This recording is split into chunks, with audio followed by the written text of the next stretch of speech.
Hello po, hello po. Isang magandang umaga po sa inyong lahat. Ituloy ko lang yung naghang kasi kanina. Ah, in-on and off ko ay naayos. Ay ituloy ko lang ngayon ano. Ang date ngayon ay 20 ng Hulyo 2026 anyo at ang oras po ngayon dito ay alas 7:56 ng umaga. Araw po ngayon ng Lunes. At nais ko lang ituloy yung vlog ko kanina ay 11 minutes lang. Ay ito tuloy ko na ano. Ah, Patungkol ito sa bakit hindi lulusot si Alan Peter Cayetano. Hindi siya lulusot diyan. At ito nga ano, idudugtong ko na the wicked in their arrogance. Arrogante po yung ganyan hindi ba? Oh, the wicked in their arrogance, hindi lang wicked ha, arrogante pa in their arrogance, often believe they can escape the consequences of their actions. Ano? Yung pinaggagawa nila ay ang akala lang nila ay makaka-escape sila. Pero hindi po ano. This expectation of impunity, yun nga, walang batas-batas. Ang ibig po sabihin ng impunity, they act with impunity, sa kanila walang batas-batas. Sila ang batas Sila lang. Opo. At yan ang napansin natin nung kapanahonan ni Duterte. Kung magsalita si Martires, hindi na ibibigay ang kwan, ang salin. Hindi na ipapakita yan kung ayaw ng may-ari. Ay ayun, gumagawa sila ng although na yun ay pananaw lang niya, hindi naman batas yun Pananaw lang niya ay pero nga ay hawak siya ng presidente. Ay adi tuloy-tuloy yan, pero nga darating ang panahon na mache-check yan ano. This expectation of impunity is rooted in misunderstanding of God's justice and patience. Ayan po, hindi nila alam na mayroon pang isang hustisya yung nanggagaling sa Diyos. They do not understand. Ang ibig sabihin yan, or misunderstanding of God's justice and patience. Patience, hindi ba? May pangako ang Panginoon na i-justify niya lahat Ay paano yan? Hindi ba?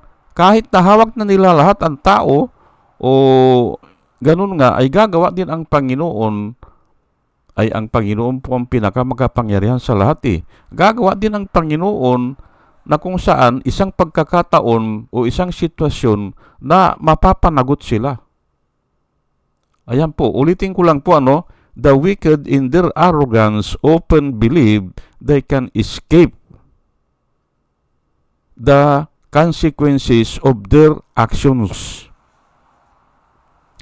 This expectation of impunity is rooted in a misunderstanding of God's justice and patience. Ayan po. Hindi nila naintindihan. Ang akala nila sila na makapangyarihan. Yan po ano. Ngayon ay ito po ang isi-share ko sa inyo na ito pong Ecclesiastes 8:11. Dito ko lang po ito nalaman nung naandito na ako sa Amerika. Opo. Ang alam ko itong Proverbs, itong Ecclesiastes at saka yung Proverbs at saka yung Psalms, ilang bisis ko nang binasa yan. Paulit-ulit nung naandun ako sa Saudi. Paulit-ulit yan. Pero hindi ko matandaan na mayroong ganito na nakasulat sa Ecclesiastes. Ay talagang ganun po Ang nagsabi sa akin nito ay yung ka-church member ko dito na nung nag-usap kami, mahigit na siyang 90 years old. Siguro 91 na o 92. Kasi ngayon patay na siya ito ang sinabi niya sa akin. Dahil nga, ang napag-usapan namin ay, yun nga, yung bakit ang mga tao ay hindi natatakot gumawa ng kasamaan. Yun ang topic namin. Ay, kasi sa church po, pagpasok mo, ay hahanap ka ng kakwentuhan mo eh. Opo, mga 2 kayo o 3 kayo, ay may topic na bubuksan yan. Kwentuhan muna kayo habang hinihintay yung iba o habang wala pang service, yung worship service.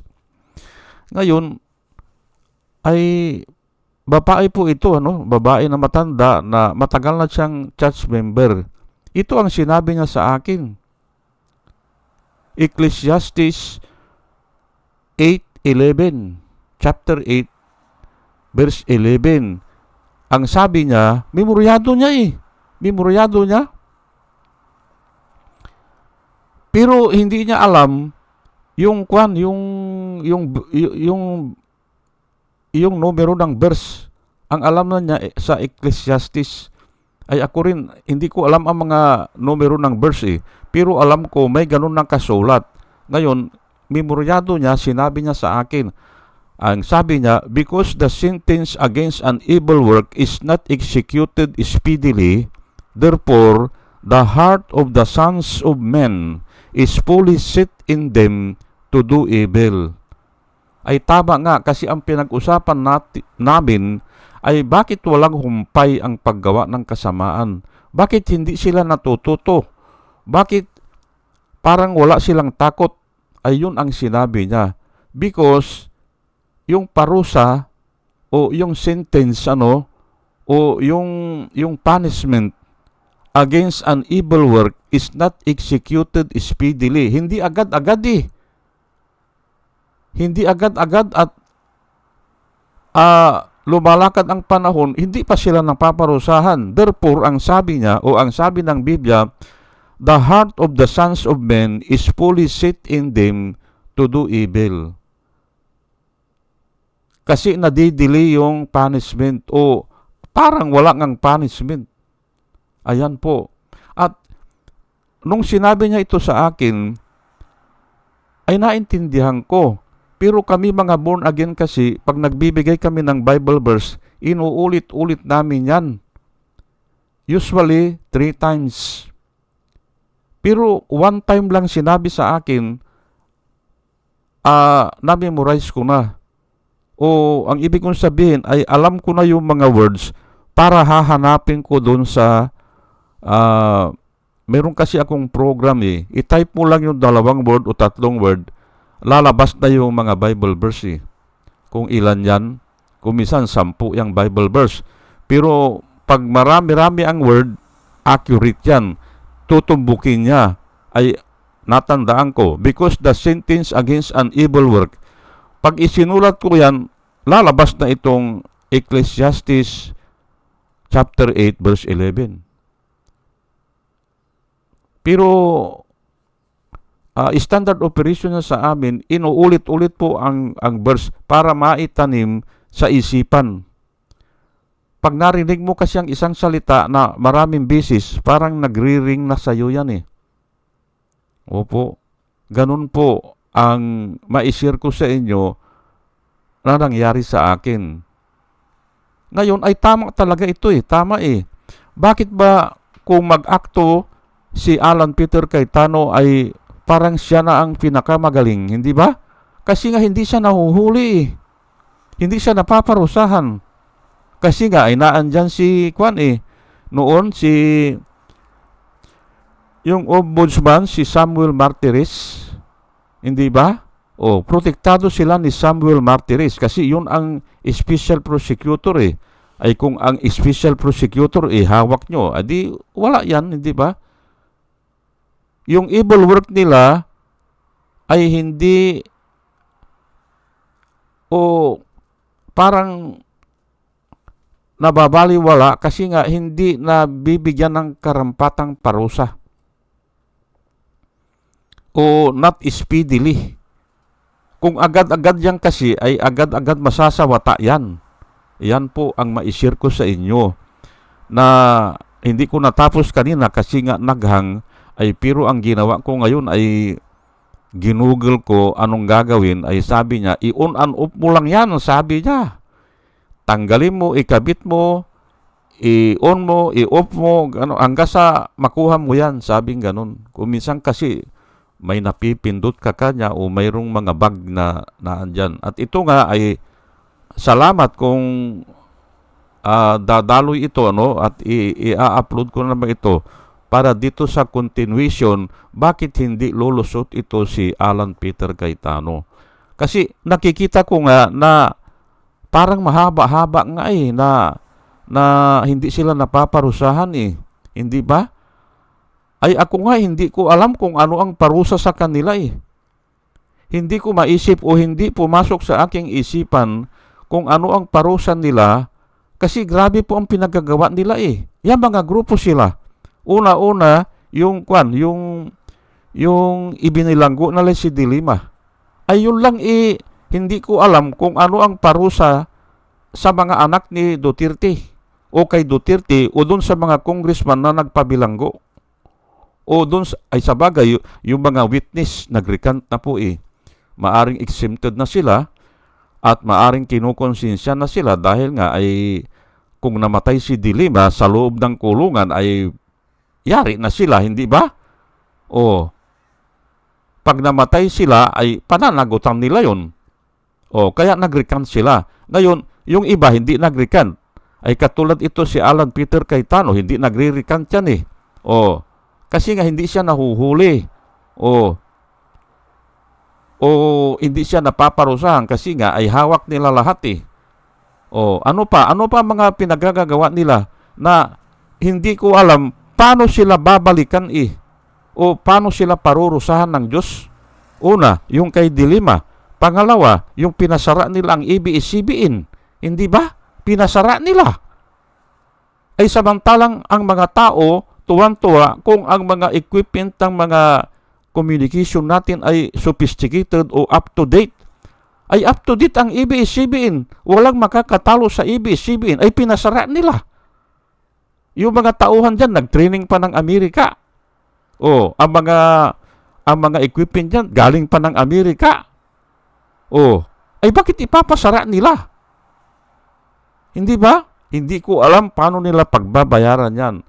Yung susunod, yung pinatanggal nila si Sirino. Hindi ba? Kapritsyo lang yan nawawala na yung salin. Ay ano kung nawawala ang salin? Ako nga noon noon nagtuturo din ako Nagtuturo po ako ng engineering po doon sa probinsya namin sa Zambales. Ako ang kauna-una nagturo ng engineering. Third year na sila. Ay sir, sabi ng mga nanay sa akin, sir, sabi nila sino ba magtuturo sa mga anak namin? 1 buwan na dito, wala pa nagtuturo. Ay ako kako. Kaya mo ba yan? Kako, kaya ko yan. Ay salamat, sabi nila. Kasi pupunta na sila sana ng Maynila Ay huwag kako dahil magastos doon. Dito na lang kako, tuturuan ko sila. Pero doon nga, dahil wala naman akong bahay, wala naman akong doon, mga property, ay ayaw ko rin mag-submit ng salin. Ayaw ko na. Ay sabi naman nung personal officer namin, ay sir, sabi nila, sir, maawa naman kayo sa amin. Matatanggal kami sa trabaho naman, Sabi ganun, kung hindi kayo mag-submit, ay wala kaming isulat dyan. Isulat nyo lang kayang pangalan nyo. Mag-submit kayo, sabing ganun. Ayan Ngayon, ay ito, ang teacher po o ang instructor 1 o kung ano man tawag yung professor, wala pong pira dyan. Ay bakit hahanapin nila ang salin? Ayun pala, dahil daw walang salin, hindi natin alam kung hinugot nila o tinanggal nila o nagwala-walaan o talagang hindi nag-submit, ay tinanggal nila sa pagka-Chief Justice. Na samantalang inukihan na yan nung yung mga screening committee, inukihan na. Kasi nga ay may sumasama kasi dyan na hindi naman government employee eh. Kaya wala silang salin. Para mapantay, okay, babaan na lang natin na 7 years na salin. O, pwede na yan. Yung nagtrabaho sa government service, 7 years. Hindi na yung 10 years o 15 years pa. O, pero binaliwala nila yon yung leeway. Yung leeway na ibinigay ng screening committee na babaan na lang yung pag-submit ng salin sa 7 years ata yan, ay binaliwala nila yon. Tinanggal nila si Sirino at nung ang kwan pa nga, ikuwaranto eh.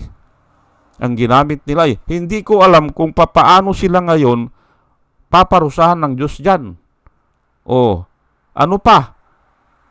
Ay yung pagribukan nila ng kwan, ng yung pardon ni Trillanes. Niribukan nila, hindi ba? Na wala pa nangyayari yan sa buong mundo. Sa kasaysayan ng bansa natin, wala pang ganyan na presidente, iriribukan mo yung ginawa nung nakaraang presidente. Walang ganyan. O walang ganyanan. Pero nga, ginawa nila. At yan ay pagbabayaran nila yan. Alam nyo po, ito, ikikwento ko po sa inyo ha. Naandito na ako sa Amerika. Pero pagka ko ito si Trillanes ay kinulong o nakulong dahil sa revocation ng pardon, ay talagang gagawa din ako ng paraan para makasama ako kay Trillanes para lumaban na ako sa gobyerno. Ayan po. Yan ang iniisip ko. Maaring magbigay ako ng suporta o ay kasi ako ikwan din ako eh. Advanced ROTC graduate din po ako eh. Oh. Naval ROTC diyan sa Piate. Oh. Inabutan ko yung NS-43 na equivalent sa probationary second lieutenant yun. Oh.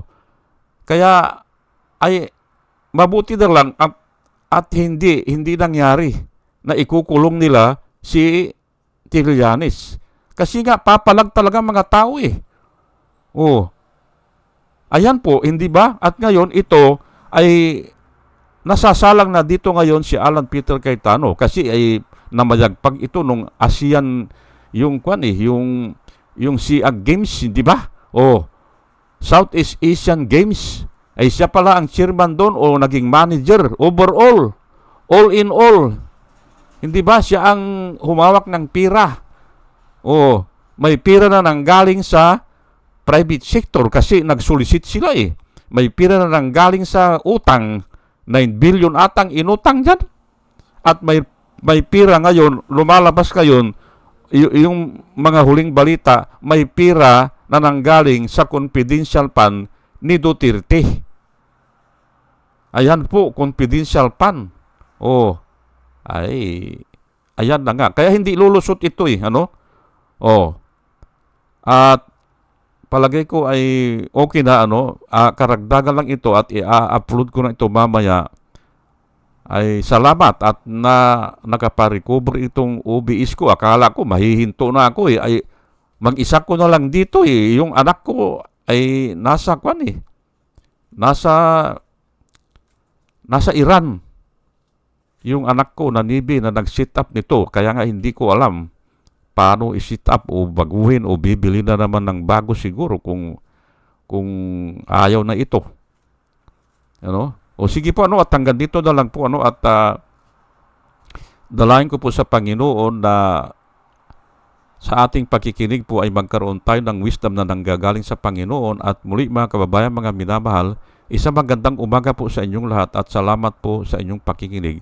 Salamat po ng marami. Salamat po.